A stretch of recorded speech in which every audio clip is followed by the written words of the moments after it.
дар расми тақдими тӯҳфаю ифтихорномаҳо масъулини мақомоти иҷроияи ҳокимияти давлатии ноҳияи Шоҳмансур, шуъбаи маорифи ноҳия, масъулин ва кормандони муассисаи давлатии маркази дарёфт ва рушди истеъдодҳои ноҳияи Шоҳмансур ва ширкатдорони озмуни мазкур иштирок ва суханронӣ намуданд. Бояд гуфт ки озмуни мазкур бо мақсади ҳавасмандгардонии хонандагон бо забономӯзӣ, сайқал додани заковат, малакаи забондонӣ, инкишофи зеҳнӣ, ҷаҳонбинии хонандагон, дарёфт ва муаррифии истеъдодҳои нав дар ин самт баргузор гардид. Маврид ба зикр аст ки дар даври ноҳиявии озмуни шаҳрӣ забондонӣ ҷаҳондонӣ 127 нафар ғолибони даври муассисавии озмун иштирок намуда, аз ин шумора 23 нафарашон аз ҳисоби литсею гимназияҳо ва 104 нафари дигарашон аз ҳисоби муассисаҳои таҳсилоти миёнаи умумии ҳудуди ноҳияи Шоҳмансур мебошанд.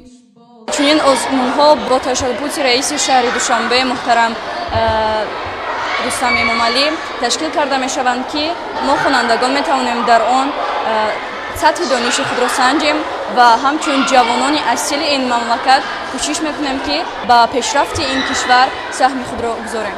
баъди суханронӣ маросими ҷоизасупории ғолибони даври ноҳиявии озмуни шаҳрӣ забондонӣ ҷаҳондонӣ оғоз гардид. Ба ғолибон ва волидайни онҳо ҷиҳати тарбияи дурусти хонандагон ба донишомӯзӣ, иштирокчиёни фаъоли даври ноҳиявии озмуни мазкур ва омӯзгорони онҳо бо сипосномаву ифтихорнома ва тӯҳфаҳои пулӣ қадрдонӣ карда шуданд.